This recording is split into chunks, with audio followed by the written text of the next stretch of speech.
Vamos lá, Deuteronômio capítulo 8, do verso 1 ao verso 14. Diz assim: Tereis o cuidado de obedecer a todos os mandamentos que hoje vos ordeno, para que tenhais vida, vos multipliqueis e tomeis posse da terra que o Senhor prometeu com juramento a vossos pais. E te lembrarás de todo o caminho pelo qual o Senhor teu Deus te tem conduzido durante estes 40 anos no deserto, a fim de te humilhar e de te provar, para saber o que estava no teu coração, se guardarias ou não os seus mandamentos. Sim, ele te humilhou, te deixou ter fome e te sustentou com maná, que nem tu nem teus pais conhecieis, para que entendesses que o homem não vive só de pão, mas de tudo que sai da boca do Senhor. Disso vive o homem. Nestes 40 anos, tuas roupas não se envelheceram, nem teu pé inchou. Saberás no coração que o Senhor teu Deus te corrige, assim como o homem corrige o filho. E guardarás os mandamentos do Senhor teu Deus para andar nos seus caminhos e para temê-lo. Pois o Senhor teu Deus está te levando para uma boa terra, terra de ribeiros de águas, de fontes e de nascentes, que brotam nos vales e nas colinas, terra de trigo e cevada, de vinhas, figueiras e romãzeiras, terra de oliveiras, de azeite e de mel, terra onde comerás o pão com fartura, e nada te faltará, terra cujas pedras são ferro, e de cujos montes poderás tirar o cobre. Comerás e te fartarás, e louvarás o Senhor, teu Deus, pela boa terra que Ele te deu. Cuidado, para não te esqueceres do Senhor, teu Deus, deixando de obedecer aos seus mandamentos, preceitos e estatutos que hoje te ordeno.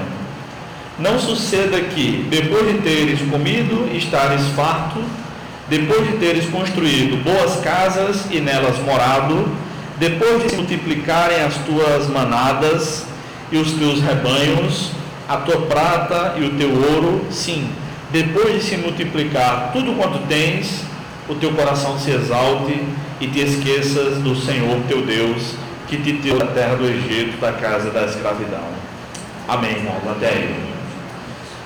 Eu quero conversar com vocês hoje sobre o tema advertências para os tempos de paz. Advertências para os tempos de paz. Meus irmãos, o livro de Deuteronômio é o 5º livro de Moisés, como nós sabemos, e nele nós temos um resumo do que foi a jornada do povo hebreu, que era escravo do Egito, rumo a Canaã, a terra que nós chamamos hoje de Israel. Nós sabemos como foi. Deus levantou Moisés, eu preguei sobre isso aqui esse ano, e escolheu Moisés, mandou que ele fosse lá conversar com o faraó, para deixar o povo dele ir rumo a Canaã, a terra que ele tinha prometido já há 430 anos a Abraão, e tinha chegado a hora do cumprimento das promessas. Então esse povo elaborou uma estratégia, foi diante do faraó, o faraó não quis deixar, mas Deus manifestou sua glória ali, e quando finalmente conseguiram caminhar, o povo começou a reclamar.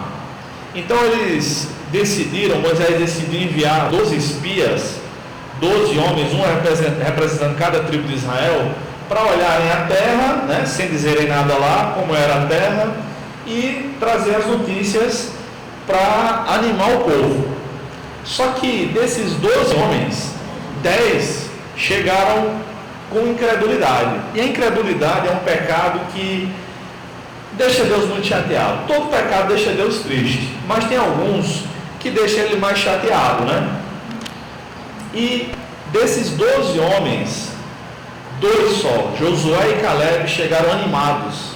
A terra é boa, nós vamos ter uma vida muito boa lá, vai ser muito bacana, não vejo a hora de chegar lá. E os 10 contaminaram todo o povo de Israel com a sua incredulidade, dizendo que nada, o povo de lá é muito forte, os homens são muito altos. E aí disseram, o muro é alto até o céu, os homens são como gigantes, nós somos nós somos como gafanhotos do tamanho comparado com os homens de lá, um completo exagero por causa da sua incredulidade. A incredulidade sempre nos leva a ver o pior lado das coisas, mas nós precisamos acreditar nas promessas de Deus e saber que não é nossa própria força que vamos receber as promessas de Deus, mas é pela fidelidade de Deus em cumprir as suas promessas, como foi com o povo naquela época. Então, porque aquele povo murmurou, reclamou, Deus ficou dando voltas com ele pelo deserto durante 40 anos, até que toda aquela geração de incrédulos, dos homens de 20 anos para cima, é claro, morresse. Todos eles morreram no deserto, com exceção de Josué e Caleb. É impressionante como Deus faz esse tipo de coisa. Ele não confunde ninguém. Às vezes a gente escuta uma notícia, né, que um camarada passou de moto, 2 camaradas passaram de moto e até mataram 5 homens. Mas eles só queriam matar 2, mataram 3 para não deixar testemunha, os outros 3 nem para errar quem era o alvo. Às vezes a gente escuta esse tipo de notícia no jornal, não é verdade? Mas Deus não confunde ninguém. Quando Deus quer abençoar uma pessoa, Ele faz distinção entre a multidão e a individualidade. Da mesma forma, quando Ele quer punir alguém, quando Ele quer trazer a sua ira, o seu juízo, Deus trouxe julgamento sobre praticamente toda a nação de Israel. Aliás, que nem era uma nação ainda, não era o povo hebreu, mas abençoou a vida de Josué e Caleb, porque mantiveram seus corações firmes nas promessas do Senhor. E aí Deus chegou com o povo no lugar que dava para ver a terra de Canaã, e Moisés passou os últimos dias da sua vida fazendo uma série de pregações. Esse é o livro de Deuteronômio. Deuteronômio significa repetição da lei. Deutero significa segundo, e nomos significa lei. É como se fosse uma segunda lei, mas é um resumo. É a segunda vez que ele falou a lei, não é uma nova lei. E aí nós temos aqui em Deuteronômio capítulo 8, um trecho de uma dessas pregações que Moisés fez em 40 dias antes do povo tomar posse da terra. E Moisés estava dizendo para eles: olha, a gente passou esse sufoco danado no deserto, 40 anos, o povo morreu, só os que creram no Senhor estão vivos, mas agora a gente está prestes a tomar posse da terra. Aliás, vocês, porque o próprio Moisés nem entrou, né? Porque desonrou o nome do Senhor publicamente. E aí Moisés dá muitas advertências. Nós lemos algumas delas, nem lemos o capítulo todo. Quando vocês entrarem na terra prometida, vocês vão ter uma vida boa, mas para manter essa vida boa, vocês devem tomar alguns cuidados. E é sobre algumas dessas advertências que eu quero falar com vocês hoje. Eu escolhi apenas 7, por causa do nosso tempo. A primeira advertência está no versículo 1, a obediência a Deus. Moisés disse: tereis o cuidado de obedecer a todos os mandamentos que hoje vos ordeno, para que tenhais vida, vos multipliqueis e tomeis posse da terra que o Senhor prometeu com juramento a vossos pais. Obedeçam a Deus, foi o que Moisés disse. Também no versículo 6 ele disse a mesma coisa, no 1 e no 6. Aquele povo tinha que ser um povo obediente, um povo que obedecia a Deus, seguia os seus mandamentos sem questionar. Deus cuida de nós. Essa última música que o pastor André cantou, parece até que a gente tenha combinado, né? Ele nem sabia o que eu ia pregar. Na verdade, só que ele sabia porque eu disse ela no caminho. Ninguém mais, mas Deus sabia. Deus cuida de nós. Nós precisamos ser obedientes, irmãos. Obedecer a palavra de Deus e obedecer também às ordens específicas que Ele nos dá. Obedecer à vocação que Ele tem para cada um de nós. Aquele povo viu o sepultamento de uma nação inteira que peregrinava no deserto por causa da sua desobediência. Assim como nós não gostamos de ter filhos desobedientes, eu não tenho filhos ainda, mas eu sei, eu sou filho, né? Eu sei como meus pais ficavam bravos quando eu desobedecia. Deus também não gosta de ter filhos desobedientes. Assim como os filhos obedientes são um motivo de orgulho para os pais, aquele orgulho não pecaminoso, né? Aquela alegria. Os filhos obedientes de Deus são a razão do seu prazer, da sua alegria.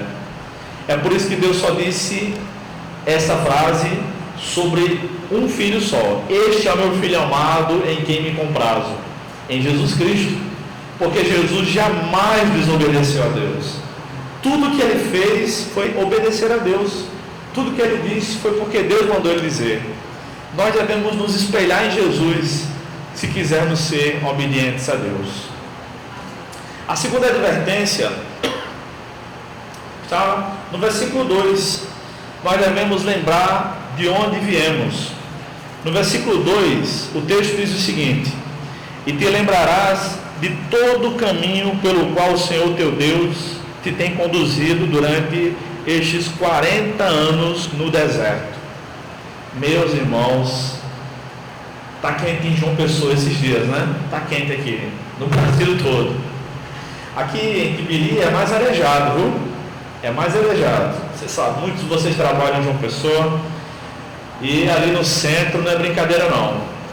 Mas imagina viver 40 anos no deserto. Deserto é o lugar onde não tem água, irmãos. E quando eles acharam água, pelo menos em uma ocasião, a água era amarga, né? Deus também adoçou aquela água. Mas Deus é tão cuidadoso que durante o dia uma nuvem, talvez até várias nuvens, né, davam aquela amenizada. Onde o povo de Deus estava, a nuvem estava protegendo eles do sol, que no deserto chega a temperatura de 50 graus ou mais. Uma amiga minha foi missionária, e ainda é missionária, num país chamado Mali. O Mali é o segundo país mais pobre do mundo. Ela e outros irmãos que eu conheci são missionários ali na região do Mali. E ela me contou, a irmã Rita, ela é de Recife. Ela contou que durante a noite, no verão, não tem como. Ela tem que acordar várias vezes à noite para molhar o chão para poder dormir. Já pensou? Esse povo nem colchão tinha. Não dos que nós temos hoje, logicamente, né? Mas é interessante que quando nós estivermos em tempo de paz, nos lembremos de Deus. Nos lembremos do caminho que nós trilhamos para chegar onde nós estamos hoje. Eu sei que o ano de 2019 foi difícil para quase todo mundo. Para quem eu tenho perguntado, a resposta tem sido a mesma: nossa, que ano terrível, que ano difícil. Passou, irmãos, nós estamos vivos. Nós estamos aqui, acabou. Mais um ano. Às vezes a gente não gosta, né, de dizer que é velho, mas ser velho é mesmo. A gente viveu mais do que outros. Muitos morreram na infância, muitos morreram na barriga da mãe, muitos morreram no parto. Nós estamos vivos porque Deus nos escolheu. É bom ser velho, é bom de idades longevas. Preservou. Quanta gente rica. Eu estava vendo agora antes de sair de casa. Boixá estava trabalhando, o helicóptero caiu e morreu. Ele estava acostumado a fazer aquele dar palestras. O helicóptero cair, isso é comum. Eu nunca voei de helicóptero, nem dinheiro para isso eu tenho. Mas ele tinha, do que adianta? Qualquer pessoa está sujeita a tragédia. Mas o mais importante é que nós lembremos do Senhor. Lembrar-se de Deus nas alegrias, nas tristezas, é muito fácil. Quando a gente está aperreado, a gente pede ajuda a Deus. Até o ateu diz que se lembra de Deus quando está num avião, no meio de uma turbulência, né? Eu já enfrentei algumas turbulências em avião. O bicho sacode. Eu sabia que não ia cair, porque ele está a 850 km por hora, e não é porque ele vai balançar que cai, não. Mas não é agradável, não. Tá? Não fiquei com medo, mas não é agradável. O bicho saculejando. Mas, irmãos, lembrar-se de Deus nos momentos de alegria, de felicidade, de prosperidade é o grande desafio. Veja que não é pecado ser rico. Não é pecado desfrutar das bênçãos materiais, porque elas também vêm de Deus. Aliás, a Bíblia diz que tudo que nós recebemos vem do Senhor. Tudo. A nossa vida, tudo, todos os bens materiais, as fortes emoções, para o bem e para o mal, as que a gente gostou e as que a gente não gostou, todas vêm de Deus. Então nós devemos nos lembrar de Deus nos momentos de alegria. Eu acho tão interessante. Antigamente tinha poucos jogadores de futebol que eram crentes, né? Graças a Deus hoje tem bastante. E aí Kaká foi quem popularizou aquela comemoração dos gols, né? Apontando para Deus, né? Todo mundo sabe, né? Até no videogame, a gente joga videogame, faz tempo que eu joguei, mas até no videogame tem vários jogadores já que comemoram assim, né? Apontando para cima, apontando para Deus. Ele popularizou isso. Que maravilha, irmãos, que testemunho, porque no momento de um gol é o momento de uma euforia tremenda, mas os jogadores cristãos estão agradecendo a Deus. Eu lembro quando a Copa de 2002 terminou, eu estava assistindo com um amigo meu em Campina Grande, o Brasil e Alemanha, aquele que o Brasil ganhou, a última Copa que nós ganhamos, a mais recente, a última não, nós vamos ganhar outra, né? E quando terminou, a gente teve aquela alegria, que maravilha, e todo mundo feliz, enfim. E a gente viu 3 jogadores crentes orando no campo. Eu era novo convertido, eu não entendi direito como eles conseguiam orar naquele momento de tanta euforia, mas hoje eu entendo. Lembram Lúcio, Kaká e tinha mais alguém, não lembro se alguém lembrar. Eram 3 jogadores crentes que se juntaram no meio do campo e de joelhos agradeceram a Deus que os permitiu chegar até ali. Nós devemos se lembrar de Deus, nos lembrar de Deus. A terceira advertência que essa passagem nos mostra está entre o finalzinho do versículo 2 e o versículo 3. Deus nos humilha para nos ensinar lições preciosas. Veja comigo, não sou eu que estou dizendo. Versículo 2 diz assim: a fim de te humilhar e te provar, para saber o que estava no teu coração, se guardarias ou não os seus mandamentos. Sim, Ele te humilhou, te deixou ter fome e te sustentou com maná, que nem tu nem teus pais conhecias, para que entendesses que o homem não vive só de pão, mas de tudo que sai da boca do Senhor. Disso vive o homem. Então Deus nos humilha para nos ensinar o que realmente importa. É interessante que quando a gente lê a palavra de Deus, a gente vê quem realmente está ensinando a palavra de Deus. Porque basta a gente ligar a televisão, nos programas da Igreja Universal, da Igreja da Graça, da Mundial, do Agenor Duque, e praticamente todas as igrejas que estão na televisão, com exceção da Igreja Presbiteriana, todas elas dizem, ensinam erroneamente, dizendo que a causa de qualquer sofrimento é o diabo. Ah, pastor, eu estou doente. Isso é o diabo, irmão, repreenda. Pastor, eu estou passando por um problema tão grande, é porque você não tem fé. Mas pastor, eu sou dizimista e estou com um problema financeiro. Não, você não está dando tudo. Veja, dê o dízimo corretamente.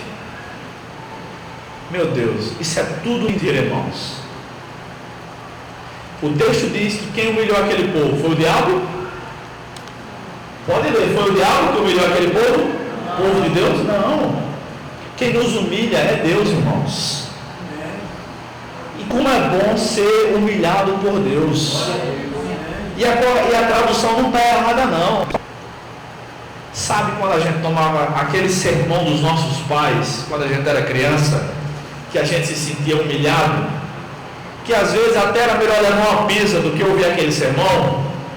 Aquilo era uma humilhação. E minha mãe dizia, é melhor apanhar de mim do seu pai do que da polícia. É ou não é? Com certeza.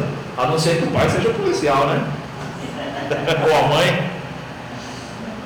Foi assim que Deus os humilhou, mostrando que eles não mereciam, mas que Deus é bom, mostrando que eles reclamavam, mas Deus dava, a provisão para eles, mostrando que no deserto Deus fez cair comida do céu, literalmente. O maná caía do céu. Um pastor amigo meu, brincando logicamente, disse que o maná só podia ser cuscuz, para o povo aguentar comer tanto tempo. E aí a gente come cuscuz com leite, com carne, né, com queijo, com ovo, de toda forma, né? Com manteiga. Quem enche a boca d'água agora, diga amém.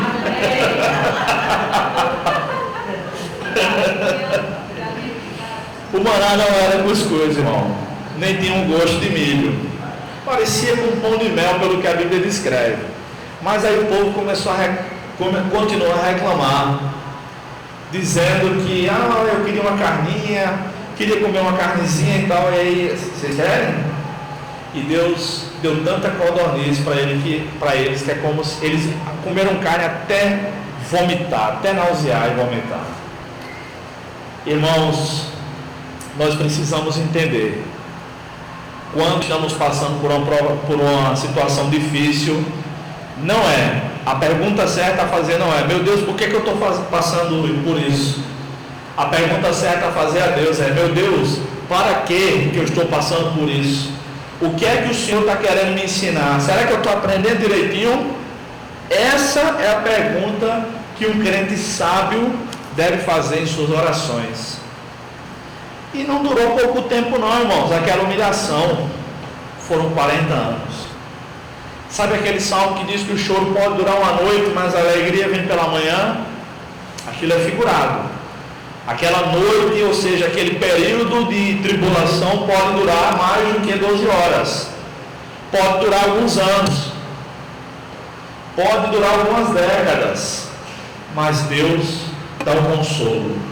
E Deus sempre tem uma lição importante para nos ensinar. A lição que Deus ensinou ao povo hebreu foi: vocês não são capazes de se sustentar, mas eu sou o cumpridor das minhas promessas. Deus é o cumpridor das promessas. Creia nas promessas dele, irmãos. A quarta advertência que essa passagem nos mostra é que Deus garante o nosso sustento. E a gente pode ver isso no versículo 4. Veja comigo, verso 4. Diz assim: nestes 40 anos tuas roupas não se envelheceram, nem teu pé inchou. Meu Deus, a grife de Deus é uma grife que não é de um tecido que não existe no mundo. Eles não tinham condições de fazer outras roupas. Eles estavam em peregrinação pelo deserto, como que andando em círculos. Não é que a criança tem uma roupa e aí ela ia crescendo, a roupa ia crescendo junto com ela, não é isso. É que não faltou vestiário, não faltou roupa para eles. E eles tiveram condições de caminhar os 40 anos que Deus queria que eles caminhassem. Claro que o sol castigava e Deus abençoava dando uma nuvem durante o dia. É claro que no deserto também à noite faz frio, mas Deus tinha uma coluna de fogo que além de espantar as cobras, que tem muito no deserto, aquecia eles, porque no deserto à noite é muito frio. Deus deu as condições necessárias para eles aguentarem o sofrimento. Essa é a questão. Obrigado. Então Deus é quem garante o nosso sustento. Sabe quando a gente diz assim, meu Deus, eu não aguento mais, eu não vou aguentar? Deus é quem sabe se a gente vai aguentar ou não. E quando a gente olha para trás e vê, eu aguentei. Como é que eu aguentei isso? Foi Deus que te sustentou. Nos tempos de paz, se lembre disso. Deus é quem garante o nosso sustento. A quinta advertência: Deus nos corrige porque somos seus filhos. Isso está no versículo 5. Veja comigo, o verso 5 diz assim: saberás no coração que o Senhor teu Deus te corrige, assim como o homem corrige o filho. Esse versículo foi praticamente repetido lá em Hebreus capítulo 12. E lá em Hebreus, o autor da carta lá diz que Deus nos disciplina assim como nós éramos disciplinados pelos nossos pais quando éramos crianças, ou seja, quando a gente levava aquela surra, que hoje não pode, né? Hoje não pode tocar no menino, tem que deixar virar marginal, né? Pelas leis do país é praticamente isso, só pode conversar. Mas tem coisa que não se resolve com conversa não, irmão. Tem coisa que só resolve com pancada mesmo. Amém? Amém. Muitos de nós estamos aqui certamente porque apanhamos os nossos pais e graças a Deus pelas surras que nós levamos. Amém. Deus também nos dá algumas palmadas. Só que Ele sabe bater melhor do que ninguém. Deus nos corrige porque nós somos filhos dele. Às vezes a gente vê gente no mundo do crime que supostamente está prosperando, e essa foi uma grande incógnita, um grande dilema até a cabeça de um músico do Antigo Testamento, Asaf, que compôs alguns salmos, e o salmo de número 73 em especial foi sobre isso. Ele começa com a pergunta: por que prosperam os ímpios? E ele é a única pessoa que eu conheci, aliás, eu conheci outra recentemente, que confessa, eu não conheci Asaf, né? Conheci só o seu relato. Ele confessa que teve inveja dos ímpios. Mas quem é que nunca teve? A gente só não confessa. Mas quem é que nunca teve inveja dos ímpios, que estão roubando, daqueles que foram presos semana passada e já estão soltos, daqueles que governaram o Estado e surrupiaram o nosso Estado, daqueles que roubaram a nação. Alguns estão presos, mas não foram inocentados, e mesmo que passe como inocente aos olhos da justiça humana, que é injusta, porque o homem é pecador, não passarão aos olhos de Deus, que tudo vê e tem toda a justiça. Nenhum deles, seja de qual partido for. Irmãos, nós somos corrigidos por Deus, porque Ele nos ama. Às vezes nós ficamos pensando: por que fulano faz isso, faz aquilo, tem sorte na vida, como a gente costuma dizer, eu trabalho tanto, tenho tão pouco. Irmão, deixa eu olhar para a vida de fulano, olha para a sua. Inveja é pecado. Inveja é pecado, irmãos. Em João capítulo 21, lá no finalzinho do Evangelho de João, tem uma história muito curiosa. Se você não lembra, dê uma lidinha hoje ainda. Depois que Jesus conversa com Pedro sobre aquela pergunta, né? Ele faz aquela pergunta: Pedro, tu me amas? E faz 3 vezes essa pergunta. Não foram 3 vezes seguidas. Tu me amas, tu me amas, tu me amas. E ao longo de uma refeição. Aí, na época da igreja do primeiro século, correu um ditado, correu um boato. Desde antigamente que os crentes gostam de um boato, né? Um boato falso. E aí correu o ditado que Jesus teria dito que João, lá o texto diz, que o discípulo a quem Jesus amava não morreria, mas ficaria vivo até Jesus voltar. Aí o próprio João diz lá no capítulo 21 do seu Evangelho: o Senhor não disse que ele não morreria. Aí Pedro pergunta a Jesus assim, depois de dizer que o amava, né? Senhor, e quanto a este? Quanto a João? Aí Jesus disse assim, porque Jesus é o maior homem de toda a história. Tanto em termos de humanidade, não existe ninguém mais humano que Cristo. Lembrando que a pecaminosidade não faz parte da criação de Deus, foi adquirida depois. Quanto em termos de masculinidade, nunca houve um homem tão macho como Jesus, corajoso, fiel, verdadeiro, que falava com homens e mulheres de formas distintas. Aí Jesus disse para Pedro: se eu quiser que ele fique até que eu volte, o que é que você tem a ver com isso? Segue-me tu. Está lá em João 21, irmãos. Quem não lembrar, dê uma lida lá. Irmãos, às vezes a gente fica pensando: meu Deus, estou passando por um aperreio tão grande. Aí de repente vem aquela inveja, né? Só olha, fulano está ganhando dinheiro, todo mundo com saúde, casa bonita. O que é que isso nos importa? Nós devemos seguir Jesus. Devemos cada um de nós cuidar da nossa própria vida. sem ficar olhando com inveja para a vida do outro. Se tem alguém que está bem de vida, e não é o nosso caso, o que é que nós temos a ver com isso? Deus é quem sabe o que Ele dá para cada um dos seus filhos. Segue-me tu, diria Jesus hoje à noite. A sexta advertência para os tempos de paz está dos versículos 7 a 10, e diz o seguinte, a mensagem é a seguinte: Deus está nos conduzindo para uma terra melhor até do que a terra que Deus estava conduzindo os hebreus naquela época.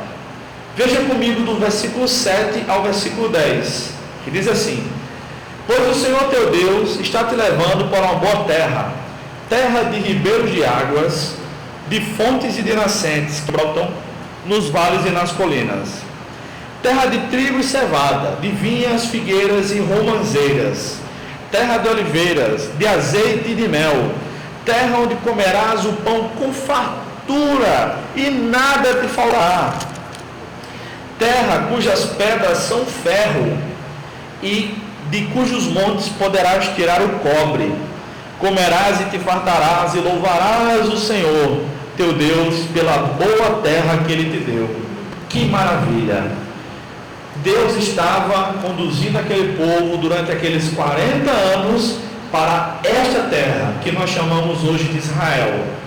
Israel é um país pequenininho, irmãos, menor do que o menor estado brasileiro, menor um pouquinho do que o estado de Sergipe, mas fica ali no umbigo do mundo, como diz um dos profetas, acho que é Ezequiel quem diz isso. E esse pedacinho de terra, pequenininho, tem levantado muitas notícias diariamente nos telejornais. Por quê?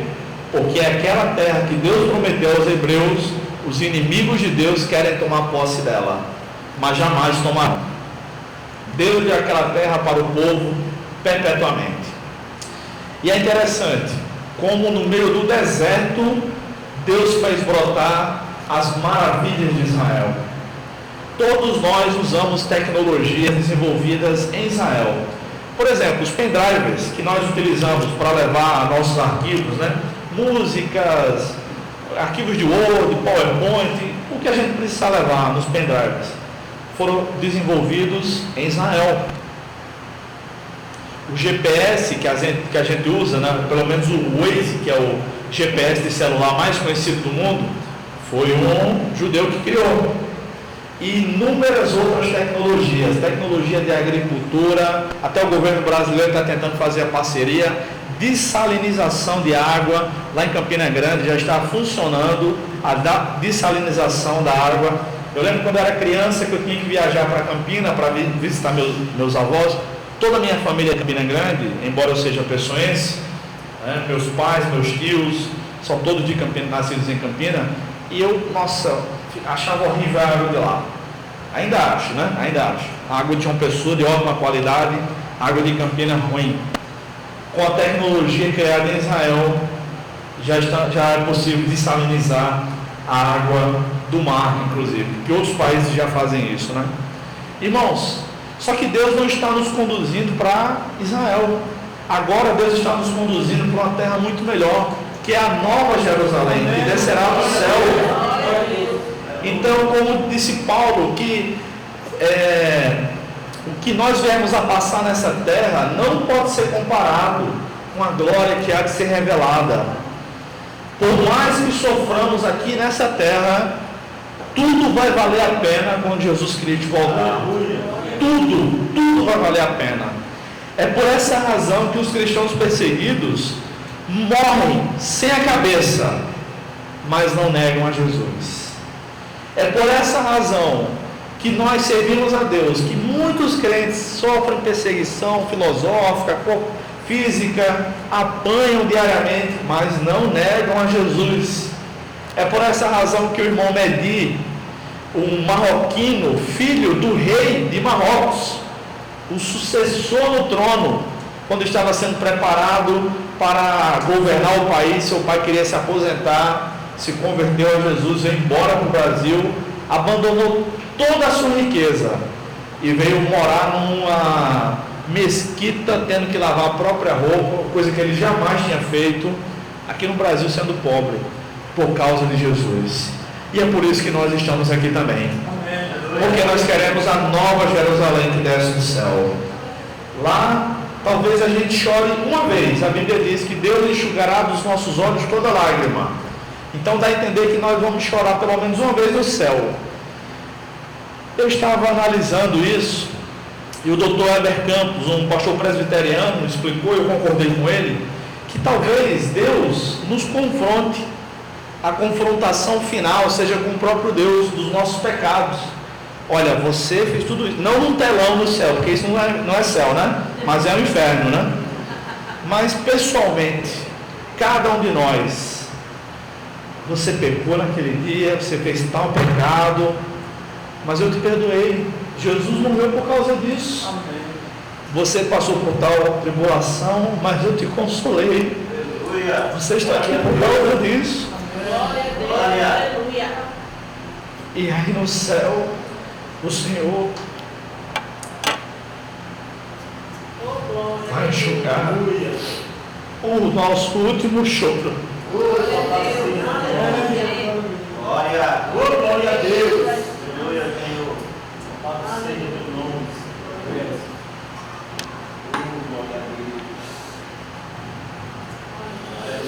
E aí não haverá mais choro. Essa é a terra que o Senhor está nos conduzindo. É para lá que o Senhor está nos conduzindo. A sétima e última advertência está entre os versículos 11 a 14. Não devemos nos esquecer de Deus nos tempos de prosperidade. Leia comigo dos versos 11 a 14, mais uma vez. Diz assim: cuidado para não te esqueceres do Senhor teu Deus, deixando de obedecer aos seus mandamentos, preceitos e estatutos que hoje te ordeno. Não suceda que, depois de teres comido e estares farto, depois de teres construído boas casas e nelas morado, depois de se multiplicarem as tuas manadas, os teus rebanhos, a tua prata e o teu ouro, sim, depois de se multiplicar tudo quanto tens, o teu coração se exalte, te esqueças do Senhor teu Deus, que te tirou da terra do Egito, da casa da escravidão. Irmãos, aquele povo deveria se lembrar que eles tinham sido escravos há apenas uma geração. A Bíblia fala de uma geração, na Bíblia pode ter 25 anos, pode ter 40 anos e pode ter 70 anos, depende do contexto, tá? Então nesse contexto aqui a geração tinha 40 anos, toda uma geração morreu no deserto. Há apenas 40 anos eles tinham sido escravos no Egito. E os seus pais tinham sido escravos, seus avós tinham sido escravos, seus bisavós, tataravós, ou seja, 430 anos de escravidão. Mas agora eles estavam prestes a herdar uma terra boa, e eles iam prosperar, iam ficar ricos, como ficaram, como os judeus são ricos até hoje, apesar do Holocausto, apesar de tanto antissemitismo, tanta perseguição aos judeus. O próprio Martinho Lutero, o pai da Reforma Protestante, chegou a dizer o seguinte, que um povo que matou e perseguiu e matou Jesus Cristo não merecia viver. 400 anos depois de Lutero, Adolf Hitler usou o argumento de Lutero em favor do nazismo e fez o que fez com os judeus na Alemanha. Os judeus, ciganos, negros, gays e outros grupos minoritários. E ele se dizia cristão. O pior de tudo é que Hitler se dizia cristão, e até para cultos nas igrejas da Alemanha. Nós não devemos esquecer quem nós éramos no passado, ou, se você nasceu numa família cristã, quem você seria sem Cristo. Aquele povo não deveria esquecer da sua ascendência. Eles eram descendentes de escravos, e talvez alguns deles também fossem escravos, né? Porque Deus matou somente aqueles que tinham de 20 anos para cima, que saíram do Egito. Algumas crianças entraram em Canaã. Quem tinha menos de 20 anos permaneceu vivo. Talvez alguns tenham morrido ali, mas é interessante o seguinte: 600 mil homens saíram do Egito rumo a Canaã. 600 mil homens morreram no deserto. E sabe quantos mil homens entraram em Canaã? 600 mil. Deus tem o controle de tudo. Ele não falha. O mesmo número de pessoas que saiu do Egito, de homens de guerra de 20 anos para cima, entrou em Canaã. Deus é soberano. Então a gente não pode esquecer de um Deus desse. Um Deus que nos livra, um Deus que dá prosperidade, que quando estamos sofrendo está conosco, que nos humilha para a nossa própria bênção, que nos faz prosperar. Nós não podemos nos esquecer dele. Provavelmente 2020 será um ano melhor, assim eu espero. Não pelo ano em si, né? O ano é só uma forma de nós contarmos o tempo, é uma das formas de organização da nossa própria vida, os dias, semanas, meses e anos. Mas porque nós temos esperança que Deus nos dará um ano melhor, mais próspero, mais tranquilo para todo mundo, com mais saúde, com mais dinheiro no bolso, para nós ficarmos mais tranquilos também. E que Deus nos ajude, irmãos. Que essas advertências dadas por Moisés ao povo hebreu também falem ao nosso coração hoje. E que cada um, com a ajuda de Deus, aplique a sua própria vida a essa palavra. Que o Senhor tenha misericórdia de nós. Amém. Vamos orar, irmãos, mais uma vez. Deus amado, louvado seja o teu nome. Obrigado pela tua palavra. Obrigado porque ela nos dá esperança, Senhor, de dias melhores. E obrigado porque ela nos ensina como devemos agir, mesmo no sofrimento, seja em tempos de paz. É em Ti que nós devemos confiar. Nos ajuda a confiar mais em Ti, Senhor. Em nome de Jesus. Amém. Amém, irmãos. Pastor André.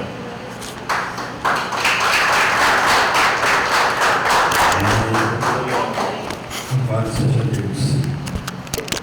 Deus realmente enxugará os nossos olhos da lágrima.